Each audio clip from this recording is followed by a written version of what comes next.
We're delighted this morning to have Dr. Joseph Omofuma, who is going to look at the subject of stress and, and how that impacts on our general health and well-being, but more importantly, our mental well-being. Who is going to look at the subject of So stress. I'm going to hand over to Doc now. Over to you, Doc. Yeah, thank you very much, Charles. Good morning, everyone, and thank you once again for having me over to speak to you today about this very, very important topic. I'm glad to be here, and I hope we have a great session. Now, stress is a very big subject, and I don't want to insult the subject by glossing over it. So what we'll try to do is to introduce the subject and look at a few things that may well be relevant to us in the Afro-Caribbean community. Is that okay? And then possibly take some questions. What I also want to look at is how chronic stress affects us physically and how it affects us mentally. I know in the last couple of sessions that you've had me on, I have mainly been speaking to you about mental health. And this is a very important aspect of both mental and physical health. So generally speaking, stress is defined as a physical, mental, or emotional factor that causes bodily or mental tension or pressure. It's a physical, mental, or emotional factor that causes bodily or mental pressure. In other words, from this definition, you can see that stress can either be external or internal. Stress can also be physical, it can be mental, it could be psychological. So that's basically what it is. It's pressure. Now, I want to go back a little bit and look at an internationally agreed definition of mental health, and you'll see why I'm going there. Mental well-being. I have slides here. I don't know if it's possible to share them so that you can actually see it. Yes, Doc, okay. You co-host, so you can share. Fine. Let me just show you this so that it makes my life a little bit easier. Can you see my slide? Excellent. Yes, we can. So it's defined as a state of mental well-being is defined as a state of well-being in which, or mental health rather, is defined as a state of well-being in which an individual realizes his or her true potential and is able to cope with the normal stresses of life, work productively, and make contributions to society. Mental health is a state of well-being in which an individual realizes their true potential. They are able to cope with normal stresses of life, work productively, and make contributions to society. If you were to go by this definition alone, let me just say this, that to a very large extent, a lot of the stress we experience is normal. We accept that. There's going to be some measure of stress to life. As a matter of fact, the people who don't cope very well with stress are people who don't expect to be stressed.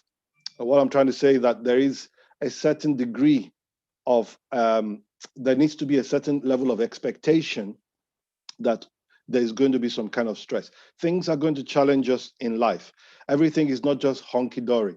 I often say to some of my patients that if you're happy all the time, then you need to really see a doctor. And I may not be qualified enough to deal with that. So there will be things that will challenge you, that will challenge us in our day-to-day life. And these are stresses. Let me also say that there is good stress. For example, in athletics and in sports in general, people are put under stress so that they can perform better. So there is an aspect of stress that actually helps us to be able to rise up to the challenge and fulfill our God-given potential. And that's just the truth. The truth of the matter is there are people both in the younger generation and even older people who for some reason don't expect there to be stress. I was speaking to a married couple and they said, well, we argue. I'm like, Yes, it's very normal to argue. You've only been married a year. You don't know each other very well. So there will be differences, but we love each other. Yeah, so it's that false expectation about things in general. You go into a job, there's a false expectation that everybody's going to like you. Not everybody's going to like you in that job, and that's the fact of life. You go on the road and you have a punctured tire or you have a flat tire.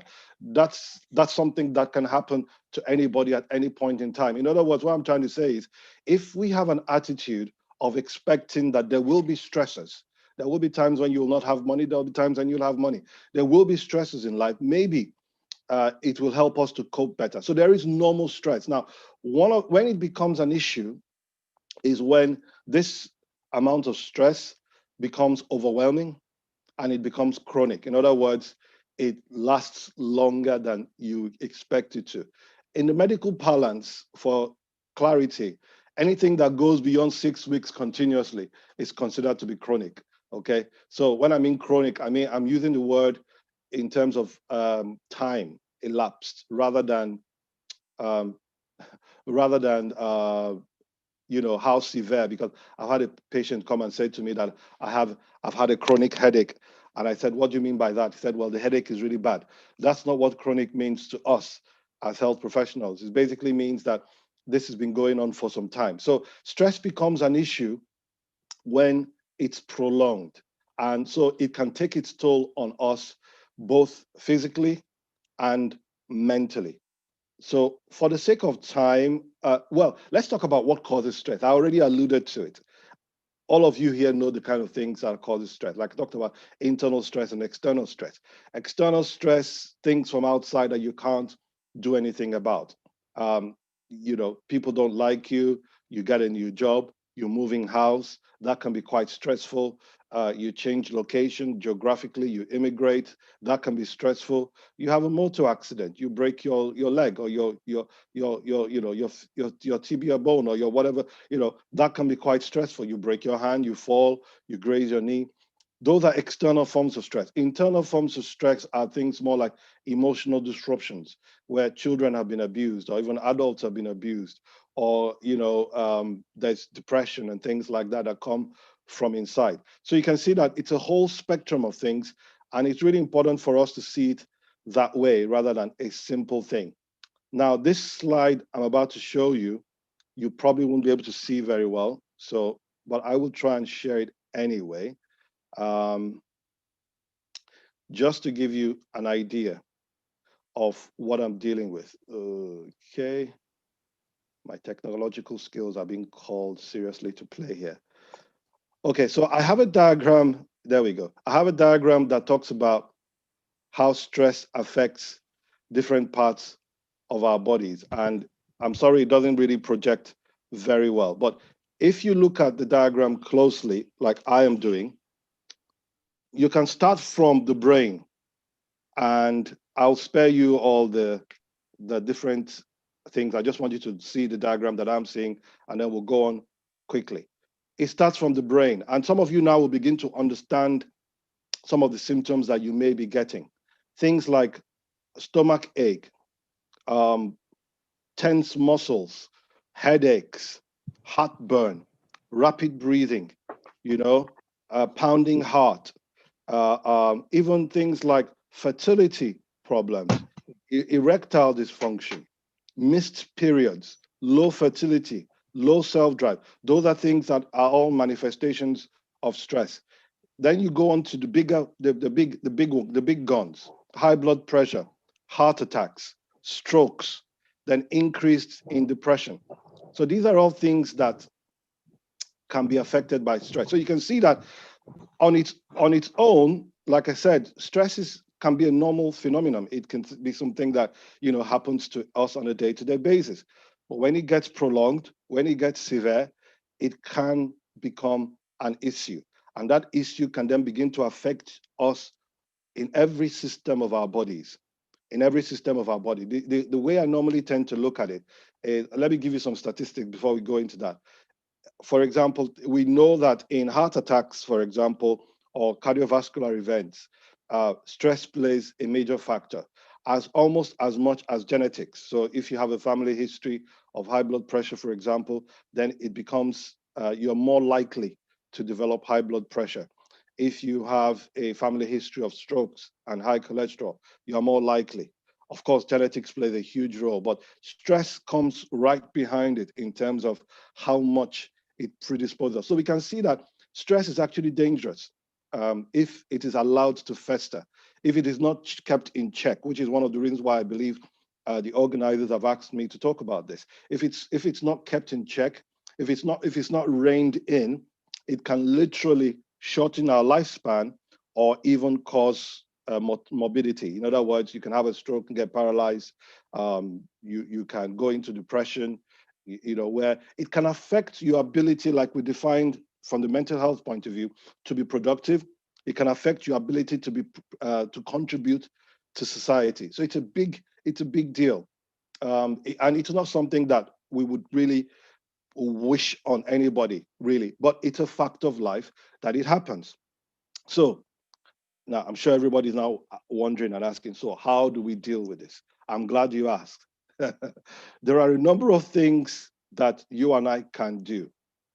I mentioned some genetic components, and let me just say this, that there are some of us, and I use us because I'm part of that as well, who have a family history of things like hypertension, diabetes, cholesterol, and things like that. So because I know there's those things in my family, my uncle had diabetes, died of pancreatic cancer. My cousin died of type 1 diabetes in Africa. So I'm not just speaking, from a vacuum. I'm speaking from personal experience, where unfortunately in different parts of the world where there's poorer care. Now, because I know that there's a family history from the age of about 35, I have been getting regular checks from my GP every other year.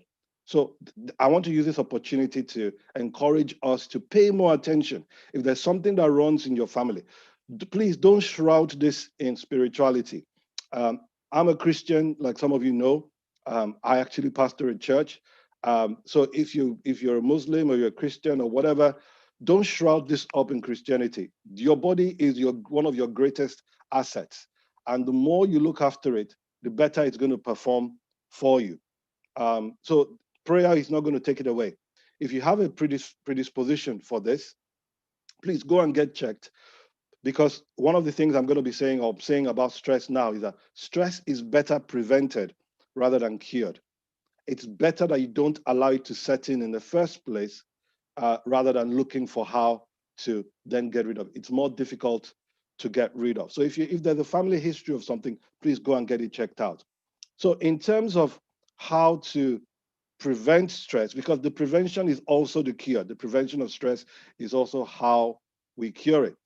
One of the things that obviously we need to look out, like I mentioned, is looking after your overall health, making sure you are checked on a regular basis, checking your blood pressure, etc. Yeah. The other thing, I'll talk about the things that are common to everybody that you will all know about. So exercise. Exercise is vitally important. Unfortunately, a lot of us in the Afro-Caribbean community don't have a good habit or a steady habit of exercising. My mother used to say to me that I spend a lot of time looking after all of you. Why do I need to exercise? That was her routine response.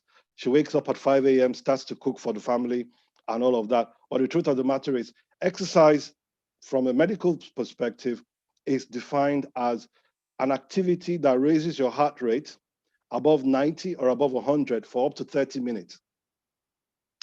Any activity that raises your heart rate above 90 or 100 for at least half an hour.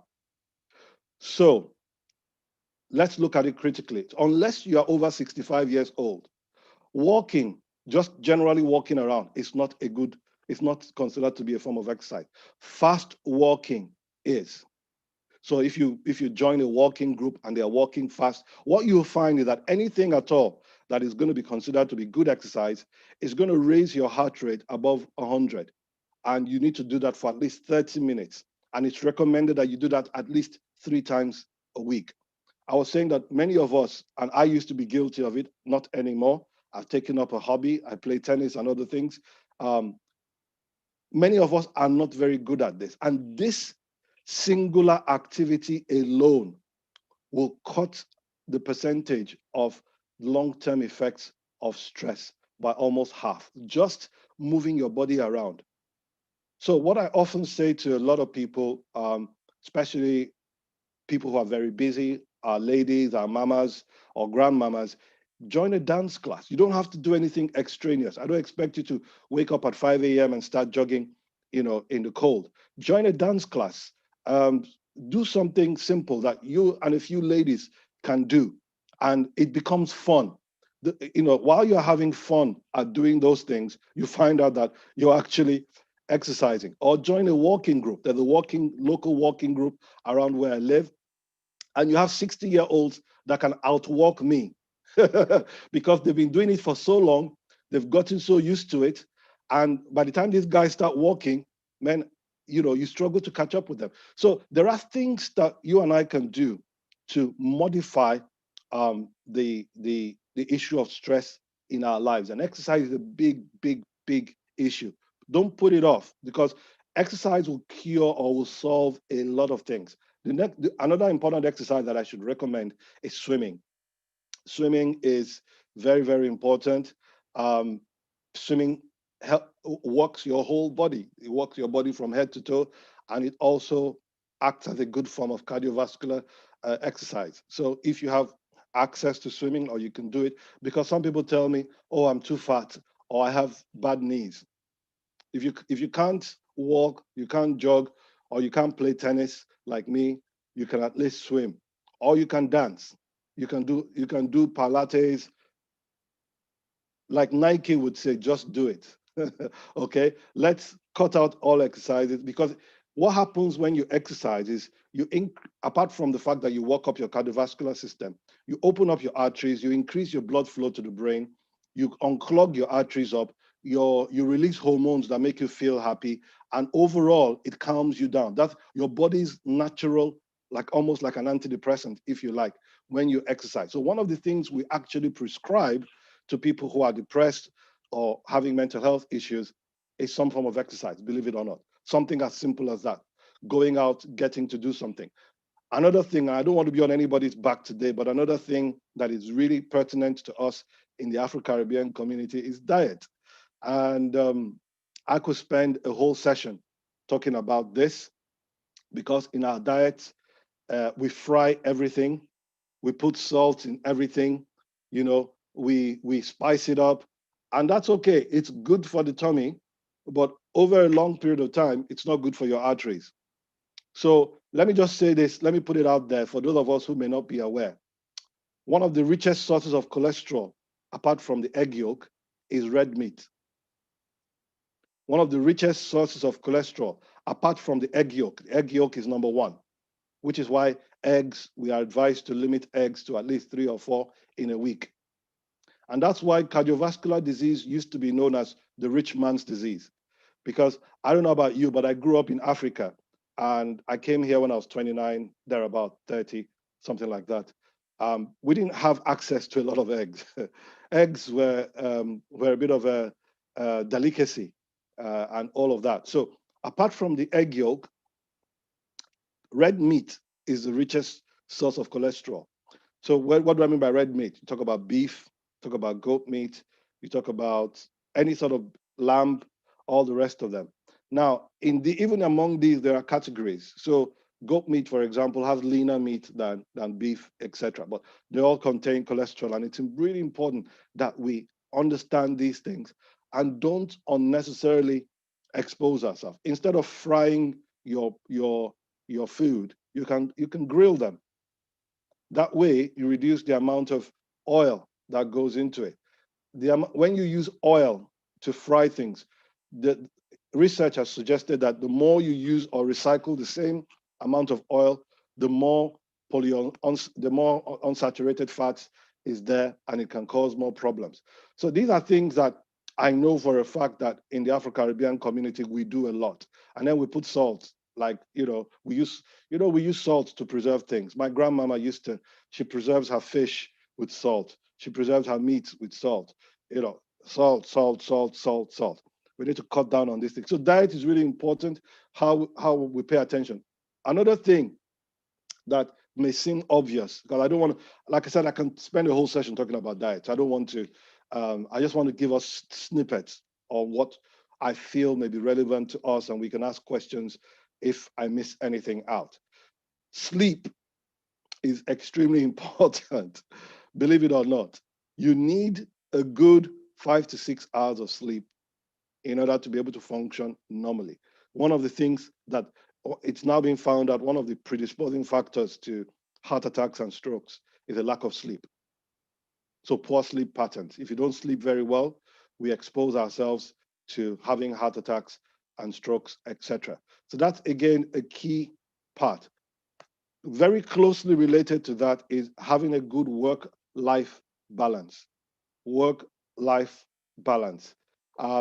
This is huge. I mean, I attended a seminar as part of my role in my job, and they spent a whole day talking about talking about work-life balance. So you can imagine. Let me just say that for those of us who work shifts, who work long hours, I know we're trying to look out for the family, but there needs to be a point where you draw the line, as it were, and find time to rest. Look, I have been guilty of this. It took me a while to realize that I was a workaholic, certified, stamped workaholic. When I have holidays, when I have annual leave, that's when I go and use to make more money so I can send home to Africa. That was my mentality. For the first 7 years when I came to this country, I didn't go on any holiday. My holiday was the only holiday I took. I would drive to London. I had a good friend.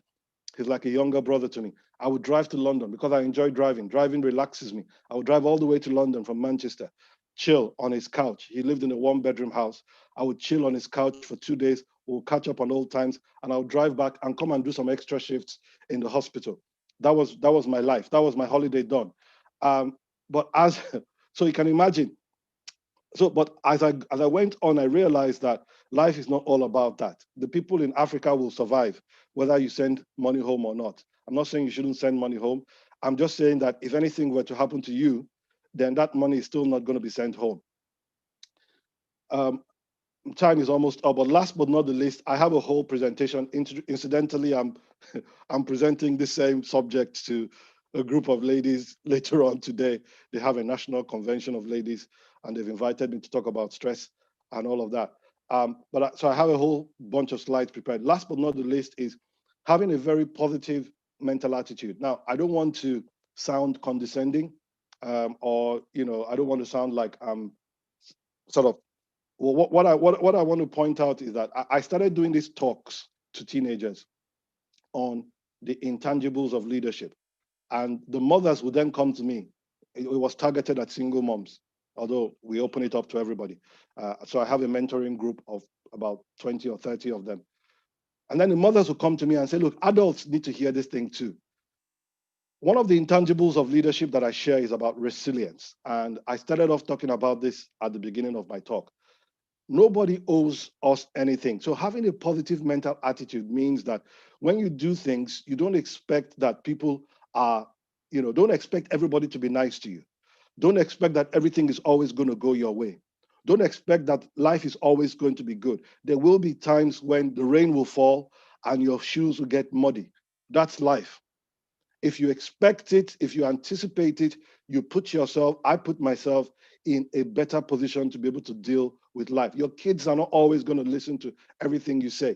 You can pray, you can teach them, you can do everything you need to do. There's going to be one child, and if you'll be lucky if it's just one. There's going to be one child that will not want to do what you say, no matter how you do it. And we can pray. And of course, all our kids, we pray that they turn out right. But they won't always do everything we say. The reason why I'm mentioning this is because both within and outside the Afro-Caribbean community, one of the greatest stressors that comes to parents is about their children. And let me just say this, that look, I'm a Christian, so I can only speak from my perspective. You can do your very best as a parent, but leave everything in God's hands. It's really important, because the greatest worry, Look, I'm nearly 50 years old, all right? My mother still calls me to ask me if I've eaten. So that's how bad some of you parents are. You know, I've been married nearly 15 years, 16 years, but they'll still ring me to say, are you okay? And I understand that. So I preempt that conversation by actually ringing them and saying, I'm okay, everything's fine. The sun is shining in Manchester. I'm not anywhere near coronavirus or anything like that. But what I'm saying is, as a parent, because what we find, whether within or outside the Afro-Caribbean community, is that if you overwork yourself over an issue, especially over a child or things like that, you will just unnecessarily expose yourself to stress, and then it becomes even difficult for the doctors to deal with you. I'll say this in closing. I'll give you an example. This is a real life patient. I don't want to mention her name, but she's now 47. When I first started treating her, she was 43 or 44. She's an Afro-Caribbean lady. I think she's Caribbean. And she came to me with high blood pressure. And between me and you, I started her on one medication. To cut a long story short, it was difficult to control her blood pressure until I went to the underlying problem of the fact that she was a chronic worrier. And one of the major issues that she was worried about was her children. So until we dealt with that issue, her blood pressure was hitting dangerous levels. And in case you don't know, if you have sustained high blood pressure, that can then easily lead to stroke. That can lead to a heart attack. And God forbid that should happen to any one of us. And so I use that as a case in point, because it's really important that we try and keep control of all this. Charles has asked me, or somebody has asked me to share my slides. I'll see how I can do that shortly. But I'm going to stop there in case there are questions, because I want us to be honorable with our time. Thank you. Thanks, Doc. Yeah, well, I mean, someone is asking if we could use your slide since it's, the same topic, but also another person who said, apologies, he joined late. I was wondering whether you can explain a bit more about physiological chronic stress and how that impacts on aging and stress during pregnancy and, all that. I don't know what you mean by, physiological what, sorry? Chronic stress. Well, the thing is, yeah, the person must have really joined late because we we put out some stuff already. So here's the thing. The rule of thumb for most illnesses, for it to be defined as being chronic, is that that illness or that condition has lasted more than 6 weeks, okay? In other words, it's been present for longer than 6 weeks. That's what we mean by chronic. Chronic is not used from a medical perspective to determine the severity of something. We simply use chronic to talk about the fact that it has lasted long. And one of the things that I said is that when stress is left unchecked, when stress is left, when you don't deal with it, it can then become chronic and it can affect every system in our body. Let's start from the neurovascular system or from the brain. It can cause strokes, okay? The pathophysiology of that, I do not want to go into because it's going to involve me using medical terms. But it's very real and it does happen. At the beginning, I mentioned about the fact that stress can be internal, it can be external. Another system that it can impact on is your cardiovascular system, where your heart, your high blood pressure, it can cause heart attacks, etc. So those are things that how it can affect. We mentioned about stressful events. So pregnancy is one stressful event, and it's really important that you manage stress and anxiety in pregnancy. Surround yourself with the right group of people, get the right medical advice, and get the right treatment. All these things can be mitigated by having the right kind of advice or the right kind of people around you. This is the image that I shared earlier on. I don't know if everybody can see it. I'll try and make it bigger on my screen. I think yeah. There we go. So this is the image I shared earlier on for those of you who stress can cause headaches. It can trigger off or even make the headaches that are already there worse. In terms of the brain, you can have strokes, you can have increased depression, especially when it has become chronic. It can cause insomnia, which is lack of sleep. It can lead to a weakened immune system.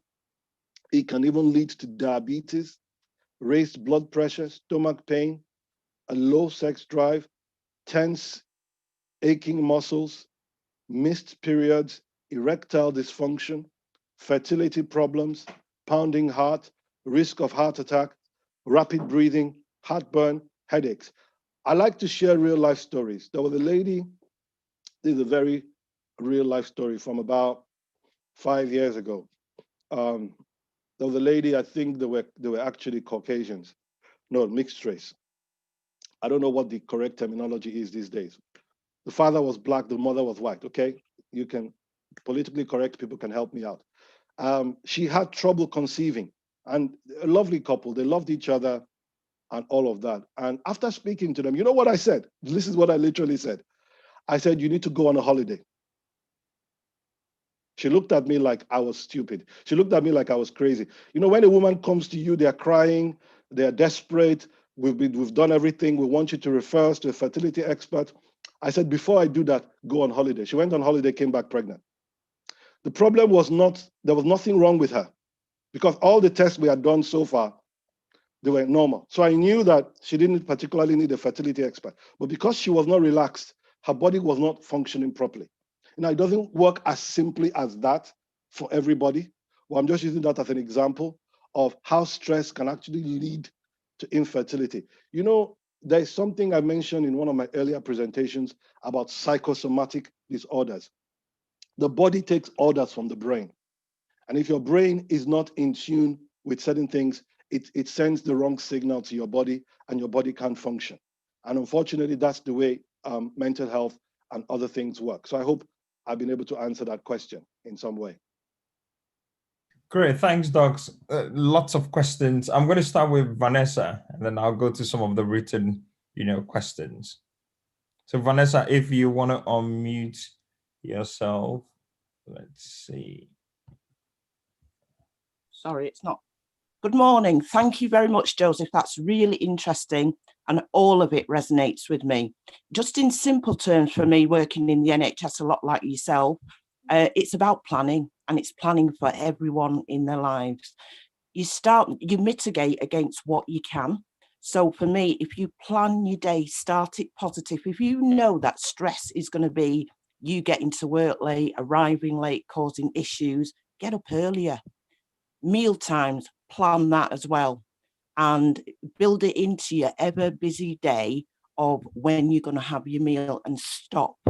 Don't do it while you're working. Don't be looking at computers. Take the time out to stop. And also at the end of your day, have time to come down from how busy you are, how stressed you are, and have a little bit of time for you, even if that means just reflecting, writing, planning for the following day, but have some time for you. And I think that's really, really important. As you've already alluded to, some things are within your gift and your control, and other things are not. And the things that are not, then obviously you have to put that to one side. But there's a lot of things that we can organize ourselves to de-stress. Also, knowing what your triggers are, understand what causes you the most stress, and then mitigate against that where you can. And that's how I navigate my day. And that's how I begin and end my days, to alleviate some of the stress. And we know in this challenging time, it's difficult for everyone. So, if you're going to start your day at 5 o'clock, understand what that entails starting at 5 o'clock. And then also, what time are you going to go to bed if you're starting your day so early? And how are you going to have a bit of a siesta in the middle of the day if your day is that long? So it's just understanding what your trigger points are and how you can plan and mitigate against some of these issues. Awesome. Thanks, Vanessa. Vanessa is one of our nurses, and she's a matron at Manchester Foundation Trust. Well, so it shows, because she expatiated on very, very lucidly, and perhaps better than I would have, on a very important issue. It's actually on my slide to share with the people later on, but this is a 1 hour session. Theirs is a 2 hour session. So I'm trying to be judicious with my time. But Vanessa, you're absolutely spot on. Thank you for that. Great. A couple of questions. Someone is asking about skipping. About what, sorry? Skipping. Skipping, and whether yes. that's, yeah.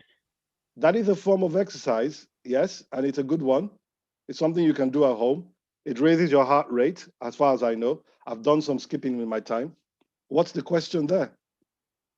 But because you were talking about walking and playing tennis, so that Yeah. Skip. was That's why I started off by saying that it's very important for us to define what, when we tell people go and exercise, somebody walks down to the end of their street and comes back and tells me, Doc, I've exercised. No, you haven't exercised. Or like my mother would say, I woke up at 5 a.m. and cooked for the family. It has to raise your heart rate above 100, and you have to do it for at least 20 to 30 minutes. If you are skipping and it does that, then it classifies as exercise. Okay. I hope that's okay. clear. Yeah, thank you. Clear as When mud. did you want to ask your question? I can see a few questions here on sexual activity. One question here says sex and my views. I don't understand that because, well, we're in a mature environment, so I can say that. That's for me. Go on. The Royal College of Cardiology. No, I'm joking. So generally speaking, sex is actually good for you because sex does a number of things.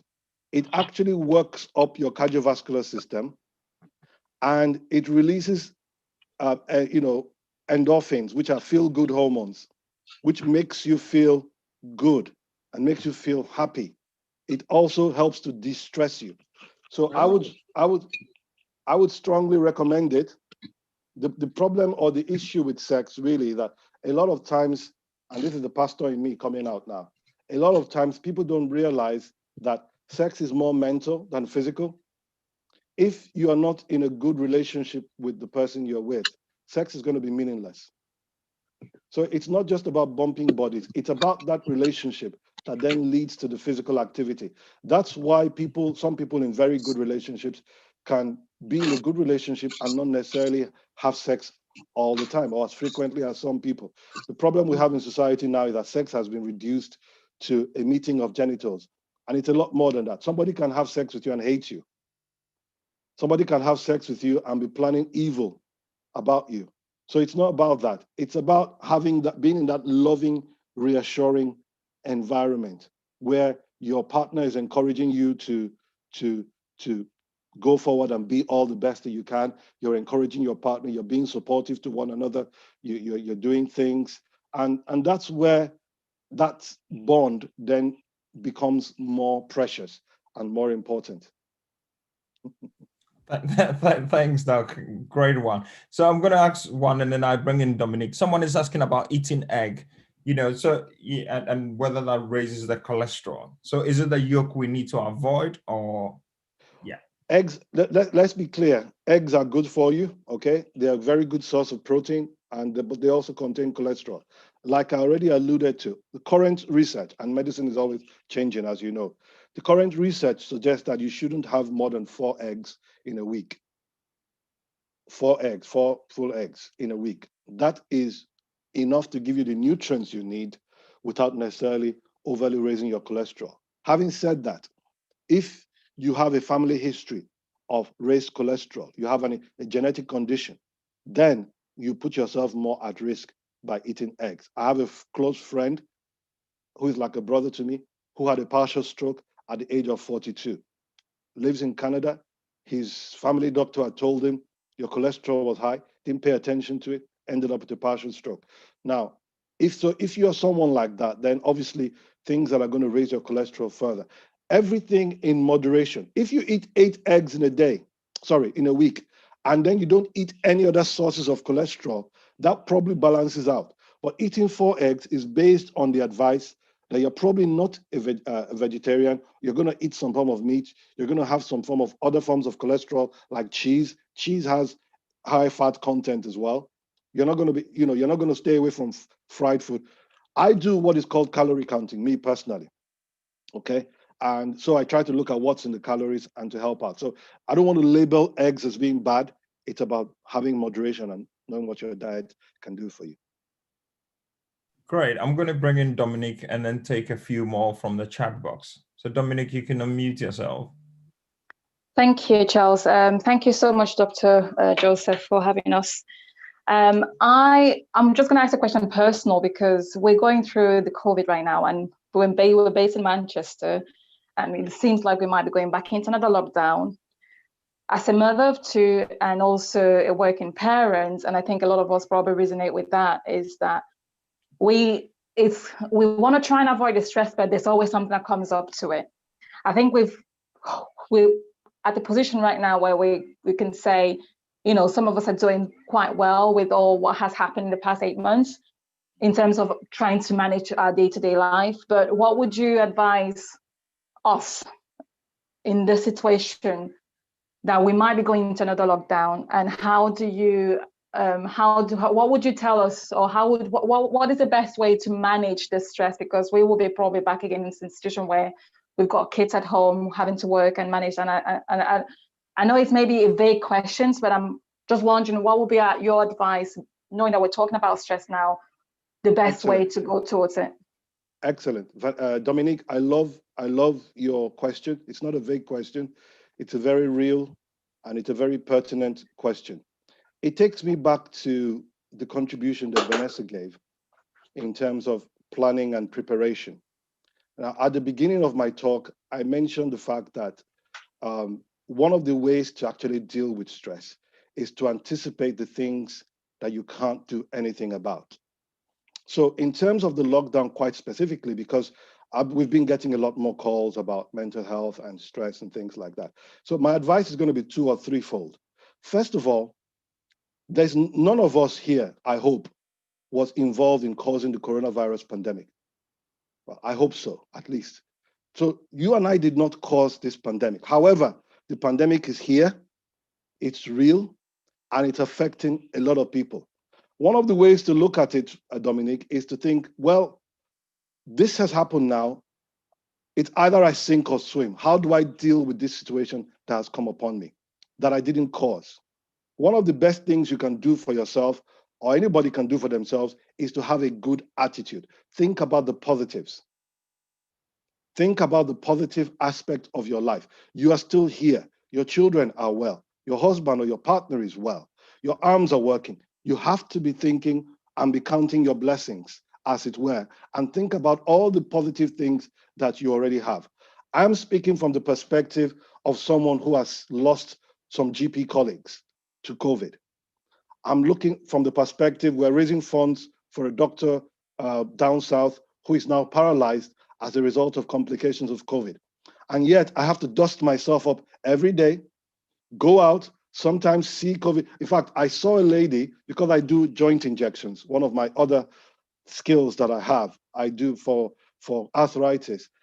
I had injected her, and a week later, she tested for positive for COVID.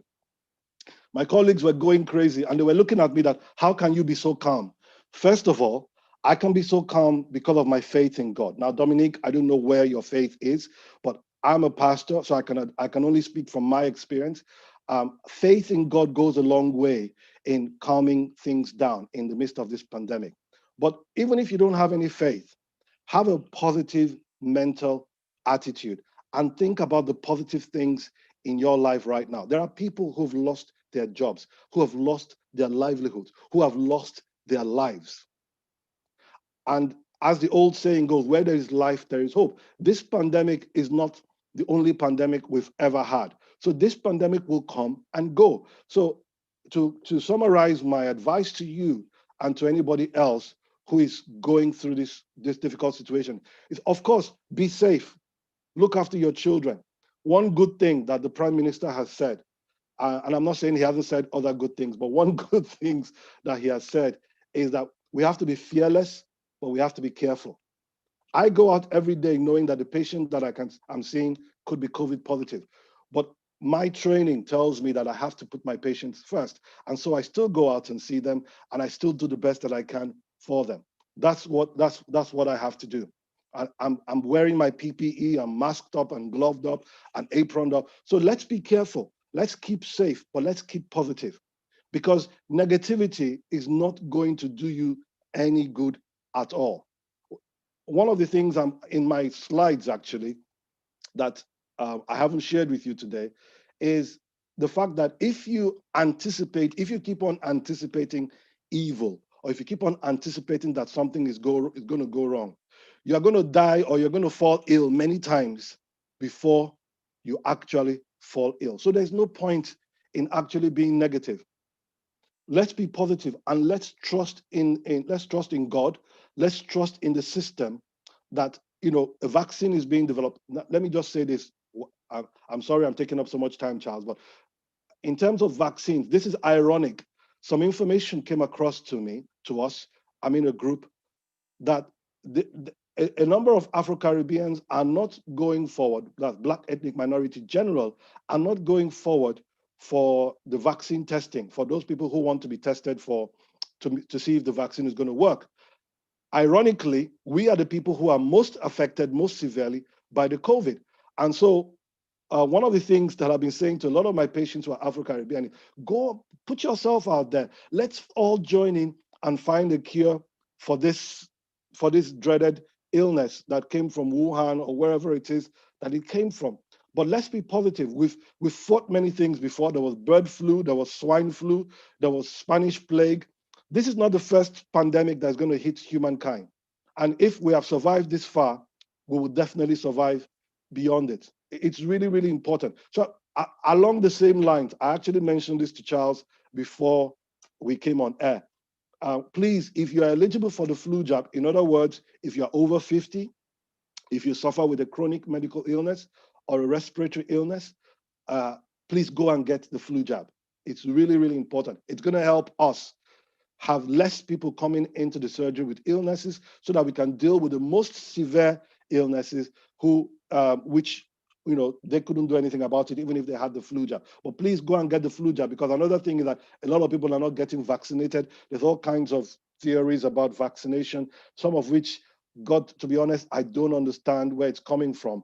And maybe one of these days we need to talk about vaccination and all the different theories and things like that. But I hope that has answered your question. Stay positive, do everything that you can, and know that this too shall pass. We're doing really well as a nation. Some of us not so well in terms of some of the people who are not isolating and doing all that. But let's be positive and let's fight this together. Great. Thanks, Doc. I like the bit about being fearless but careful. And just to say that we're planning a session on, you know, vaccination. Last week we had one on flu. We're planning a whole session on you know, COVID-19 vaccine trial. And we're going to get, you know, Dr. Joseph and make it an evening session. Great. There's a question. Well, that's really useful. And thank you, Doc and CAHN. What advice do you have for those who lack appetite potentially due to stress? Right. Okay. That's an interesting one. If you lack appetite due to stress, we need to deal with the underlying problem of the stressor. So the way I tend to deal with all my patients, especially things that have to do with the mind, so stress, depression, etc., try and find the underlying cause. What's stressing you out? For some of us, it's the job. For some people, it's a strained relationship. For some people, like I mentioned before, it's your child or your parent. Deal with that underlying problem. One of the symptoms of depression and indeed stress is a lack of appetite. But what we find is once you deal with the underlying issue, then your appetite automatically improves. And so that's what I would say, that you need to, you see, with things like stress, and let me just say this again, especially the Afro-Caribbean community, we're very good at burying our head in the sand like the ostrich. You know, if we pretend that it's not there for long enough, maybe it will go away. You know, that problem child or that problem relationship, you need to confront it. One of the things that they teach you in CBT, cognitive behavior therapy, is to confront your issues. to face them headlong and ask yourself, why am I feeling the way I'm feeling? Confronting the issue. So I would say confront the issue of the stress rather than running away from it. And hopefully that would help your appetite. Great, thanks, Doc. Doc, there's another question. You know, where do you draw the line between becoming stressed and ambition? So you're ambitious, you want to do well. Where do you draw the line? That's a really good question. I like it. Ambition is good, but where you draw the line is when it becomes harmful to you and to other people. In other words, if your ambition drives you to the point where you're not sleeping, you're not eating, you're not resting, your blood pressure is up, then it's a problem. That's no longer ambition, that's blind ambition. Or you are so ambitious that you hurt people around you, you don't care whose ox is God, you run short over people, you run roughshod over people, that's wrong. That's where the problem begins to come in. So, you know, some people want to be successful at all costs. And that, I find it funny. It's not funny, but I find it really, really awkward, because if you want to be successful at all costs, you will end up hurting both yourself and people around you. I know a lot of people who have become successful and lost their family. People who have become successful and lost, you know, the trust of their friends just because they wanted to be successful. So there needs to be a line between ambition and, you know, getting there, because if it begins to affect you physically, if it begins to affect you mentally, then you need to take a step back and look at and, you know, do a reappraisal. I hope that answers that question. Yeah, thanks. What about competition? I mean, yeah, so competition is good. It's unhealthy competition that is not good. You know, I believe, I personally, and this is just me, but, you know, you can judge me if you like. I don't like people who are so laid back that they can't do anything. They, you know, you have to push them. You have to get a hot rod and poke them in the behind before they get up and do anything. For me, I find it extremely irritating. So I like people who are up and going, and that's good. There's nothing wrong with competition. It's unhealthy competition that is good. Again, if I may borrow from the Bible, the Word of God tells us that we need to seek the good of our neighbor. Love your neighbor like yourself. So I have some friends who are we're doing the same kind of thing. There is some kind of competition. We ask, oh, what equipment are you guys using? I like that equipment. We're going to use it. But if they were doing a fundraising, or if they ever got into trouble, we would be the first people to support them. That's healthy competition. That's complimenting people. So competition is good. It's just like some forms of stress are actually quite good for us in the human race, because stress helps you to pull your pants up and move on to the next level and move on to a higher thing and aspire for something higher. Whereas if there's no competition at all, if there's no drive, then, you know, we wouldn't be achieving anything. Even things like inventions and things would not be made. I hope that's clear, or I hope I've explained that. Yeah, there's another question. If stress makes you overeat, how do you deal with it? Is it the same way as the one who doesn't eat? Right, okay. You know, the first thing that came to my naughty mind was, if stress makes you overeat, go and hide the food so that you don't see it anymore. But it's not as simplistic as that. It's really, really important to think very, very logically and to understand that there usually is an underlying issue why you are behaving the way you are behaving. Every behavior, there's something that's making us to behave like that. There's something that's causing us to get to that point. You know, I often say that hurting people hurt people. If you find a bully, it's because they themselves, they're hurting. And I'm not making excuses for people for doing stuff, but people who hurt have the tendency to hurt other people. So all our behavior, all human behavior can be explained by something that's going on. So if stress works in many different ways, if it's making you overeat, if it's making you undereat, again, the solution really is to go to the underlying issue, find out what the stress is, try and deal with it, and hopefully that would help. But let's be sensible about that as well. Thanks, Doc. Before I bring in Vanessa, you know, how do you deal with stress as a result of immigration challenges? that's a whole different ball game.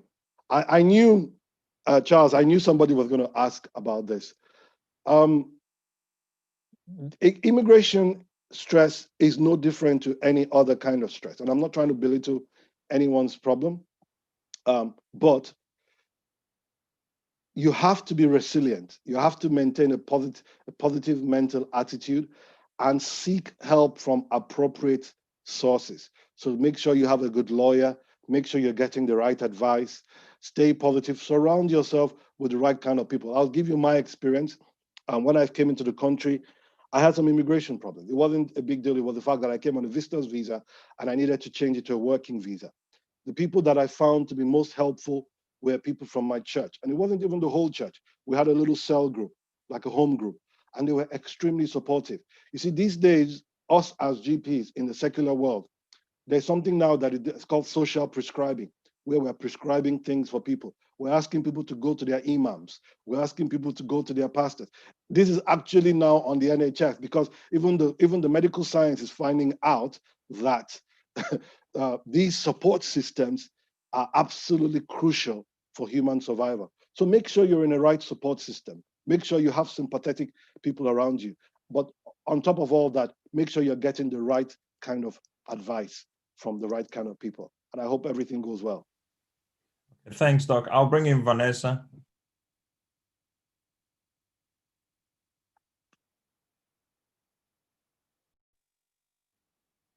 Hello, can you hear me? Yes, we can hear you, Vanessa. Oh, right. Thank you, Joseph. I think you've answered everything. And again, it's understanding the underlying cause for overeating and the fact that the person has even recognized that they're overeating because of stress, then just recognize it is the first point. And then it's what you do to stop that. When does it become overeating? What are you doing? And only that individual can answer that. As regards the immigration, we know there's a process, we know there's a pathway, and education, information, and being armed with all that would support your cause and your end goal. So if you know there's a process that you need to go through, what information do you need? Where do you go for this? And like Joseph has said, it's surrounding yourself with the right kind of people.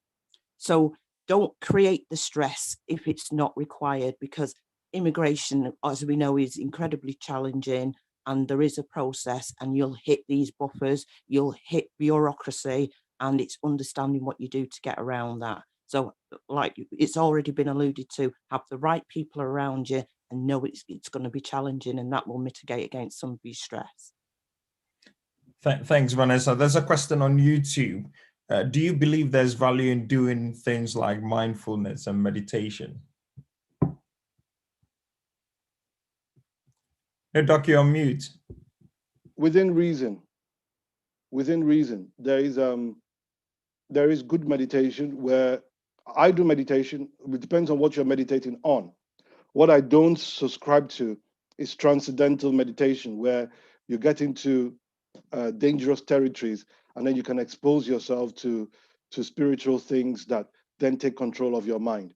So meditation is actually good. One of the ways Vanessa mentioned about going back home and, sort of de-stressing, just one of the ways I do that is by just meditating and just going into a quiet place, switching off all the lights and thinking about my day. What could I have done better? What could I improve on? What are the areas in which I need to be being a better father, a better husband, a better doctor, etc. Because we need to think about it. And meditating simply means to say the same thing, to repeat it over and over again. So the basis of your meditation is what is more important rather than the actual meditation. If you meditate in vacuum, I think you'll expose yourself to wrong theories and wrong ideas. But if you meditate on positivity, then it becomes very, very powerful as a tool to help you de-stress and cope better.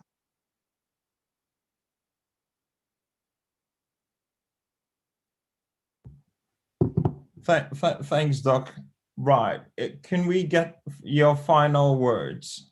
And then I've posted a chat for your event this afternoon in the chat box for those who want to tune in. Yeah, but your final words. Well, let me just say that first, I've been seeing quite a few kind comments. Thank you for your kind comments. I'm always happy to serve and to share the little that we know around these things. Let me just say that nobody can take responsibility about your health better than you. And so part of the reasons why mental health and things like stress are sometimes cast aside or misunderstood is because it's not like a physical ailment. I mean, if your hand is bleeding, you know your hand is bleeding. If you've got pain in your knee, you've got pain in your knee. But let's be more astute. Let's be more careful to look after ourselves more. Let's be careful about the environment that we find ourselves in, the kind of people, the kind of things you surround yourself with. The more positivity you surround yourself with, the more things that you put around yourself, the better the outcome of our lives are going to be. But let's just pay more attention to it. Let's be more cognizant. Let's be more careful about the things that we allow to come into our minds. And let's also be careful about information ingestion, because some people will just take anything and grab it. That's just the only thing I'll say. I mean, I hope the presentation has been useful in some way. Great. So once again, thanks to everyone for joining us this morning. This whole session is available, on YouTube. If you go to our YouTube channel, Caribbean and African Health Network, you'll find it there. Next week, we're going to have another GP who is going to talk about skin conditions and, some of the challenges we have in our community. And I will let you know when Dr. Joe is coming back, to talk about vaccine. And also there's another, Caribbean doctor who is part of the clinical leads for the COVID-19 vaccine trial in Manchester. So yeah, we're going to pair the two of them and we're going to have a session. But on Tuesday, please don't forget, we have our healthy heart session. So that's 30 minutes of physical activity and then 30 minutes of nutrition. And it's also via Zoom. And then, next Saturday, we're back in here. So almost all the GPs, the consultants we've had, everyone keeps talking about physical activity. So we don't have any excuse. And like Dr. Joseph has mentioned, there are people I've spoken to. One of the ENT consultants who came on one of these sessions is talking about people having COVID, coming back with complication. And sadly, it's predominantly people from Black and Asian, minority ethnic groups. So, when we get to it, the outcomes are poorer. So please be fearless, but be careful, look after yourself. And it's hands, face, and, space. So please make sure you look after yourself, and we look forward to, seeing you.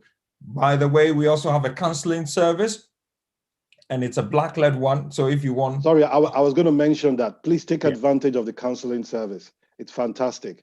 I can't mention it enough. This is not the time to keep away. One of the things that I mentioned that I did not mention that really increases or exacerbates stress is isolation, especially for the lady who asked about dealing with things. Don't isolate yourself. Please make sure that you're in a group or people around you. But if you don't have that for any reason, then take advantage of the CAHN counseling service. It's really, really useful to do that. Sorry to butt in, Charles. No, that's fine. And, we have a helpline if you want to talk to anyone right from 6 a.m. till, midnight, then please call us, text, and, someone will be at the end of the phone. So 077 100 22382. It's Black-led. You speak to a Black person and nobody will charge you for anything. We just want to support our community.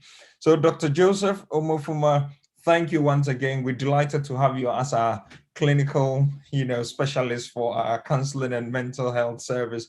But we look forward to having you back to talk more about vaccination and dispel some of the myths. Because, the other thing to share, last Saturday after the session, one person texted, and this is a community leader, actually a faith leader, saying, my GP's offered me, the surgeries rang me on 2 occasions. I've said no, but now that I've heard it from a Black person who also has faith, I'm going for my flu vaccine. So please, if you qualify, or if you're eligible, the right word for vaccination, then please go for the flu jab, and you're on to a winner. So thanks, everyone. Let us know what other topics you want us to treat, and I'm sure Dr. Joe, Dr. Ngozi, Dr. Eddie, and others will help us find consultants from our community to deal with any topic, any subject that will be of interest to you. So enjoy the rest of your weekend and keep safe, remain fearless, but careful. Hands, face, and space. Bye. Bye. Thank you, everyone. God bless.